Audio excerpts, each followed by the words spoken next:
Welcome to our channel. इस video में हम कक्षा 8वीं विषय हिंदी के पाठ 14 आतिथ्य के प्रश्नों के उत्तर करेंगे। इस वीडियो को सुनने मात्र से ही आपको सारे प्रश्नों के उत्तर याद हो जाएंगे।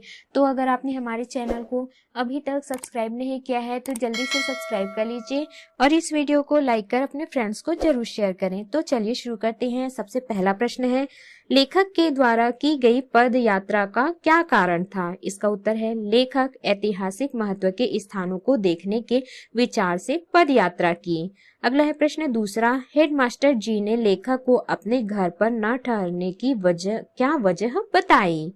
इसका उत्तर है, हेडमास्टर जी ने लेखक को कहा, यहाँ आसपास कई चोरियां हो गई हैं, हम अपने घर किसी को नहीं ठहरने देते।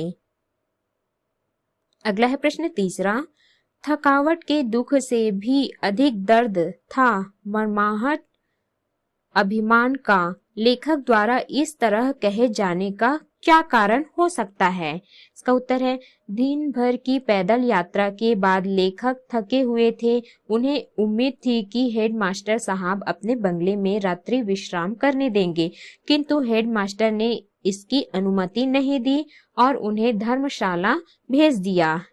इससे लेखक को बड़ी पीड़ा हुई। उन्हें थकान के कारण जितना दुख हो रहा था उससे अधिक पीड़ा भीतर के आहत अभिमान की थी। अगला है प्रश्न चौथा, थके हुए लेखक के मन में हेडमास्टर जी के घर ठहरने को लेकर कौन कौन सी भावनाएं उठ रही थी? इसका उत्तर है, थके हुए लेखक के मन में अनेक भावनाएं उठी, जैसे जिस व्यक्ति अर्थात हेडमास्टर के यहाँ मेरी कुछ आवश्यकताओं की पूर्ति आसानी से होगी, जैसे पैर धोने के लिए गर्म पानी, मलने के लिए गर्म तेल, साथ ही यदि गर्म दूध मिल जाता तो सोने पर सुहागा वाली बात हो जाएगी। अगला है प्रश्न पांचवा, हेडमास्टर से मिलने के पूर्व और उसके बाद में लेखक के मनोभावों में क्या परिवर्तन हुआ? इसका उत्तर है, हेडमास्टर से मिलने के पूर्व लेखक की पूर्व कल्पना थी कि उनकी सभी आवश्यकताओं की पूर्ति हेडमास्टर के यहाँ पूर्ण हो जाएगी, परंतु उनसे मिलने के बाद इसके विपरीत प्रतिक्रिया हुई, क्योंकि हेडमास्टर ने अपने घर पर कोई भी सुविधा प्रदान करने से मना कर दिया, परंतु धर्मशाला का रास्ता मार्ग जरूर दिखला दिया।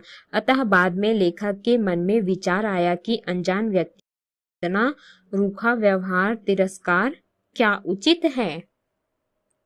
अगला है प्रश्न छठवां, परिचय पत्र देखकर हेडमास्टर के विचारों में किस प्रकार का परिवर्तन हुआ होगा, सोचकर लिखिए। इसका उत्तर है, परिचय पत्र देखकर हेडमास्टर के मन में यह विचार उत्पन्न हुए कि उनके समक्ष खड़ा हुआ व्यक्ति कोई चोर या लुटेरा नहीं हो सकता। वहां उपस्थित लोगों के मन आशंकित थे, अतः अंततः उन्होंने उसे धर्मशाला भेजने का निर्णय लिया। अगला है प्रश्न सातवां, लेखक चोर नहीं था, इस बात का विश्वास दिलाने के लिए उसने क्या किया? इसका उत्तर है, लेखक चोर नहीं था, इस बात का विश्वास दिलाने परिचय पत्र दिखाया।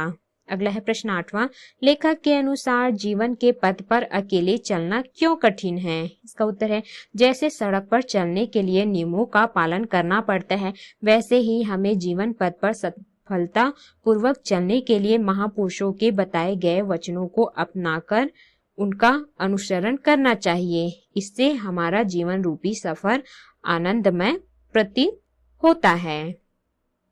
अगला है प्रश्न नौवां, गहरी सहानुभूति दिखाने वाले की आज्ञा का उल्लंघन आसान नहीं होता। इस पंक्ति के द्वारा लेखक अपने दुखिया भिक्षुक मित्र के किन भावों को बताना चाहता है? इसका उत्तर है, इस पंक्ति द्वारा लेखक अपने दुखिया भिक्षुक मित्र के आतिथ्य सत्कार और सहानुभूति भाव को बताना चाहता है। अगला है प्रश्न 10वां, उन्हें क्या मालूम कि जो उनके लिए अंधेर है वह मेरे लिए महा अंधेर है। लेखक ने महा अंधेर किसे कहा है? इसका उत्तर है, लेखक के अनुसार अनेक विपत्तियों से घिरे होने के बावजूद भी यदि कोई अन्य विपत्ति आ जाती है जिसका निराकरण कठिन होता है, इसे ही लेखक ने महा अंधेर कहा है। अगला है प्रश्न पाठ से आगे के प्रश्न हैं। पहला, जब सभी लेखक की अवहेलना कर रहे थे तब धर्मशाला के गलियारे में भिक्षुक ने उसकी सहायता और सेवा की। भिक्षुक के इस व्यवहार को पढ़ते समझते हुए आपके मन में कौन से भाव उत्पन्न हुए? इसका उत्तर है, भिक्षुक के इस व्यवहार से हमारे मन में भी सहानुभूति और आतिथ्य सत्कार की भावना उत्पन्न होती है। तो इस प्रकार से हमने इस पाठ के सभी प्रश्नों के उत्तर किए।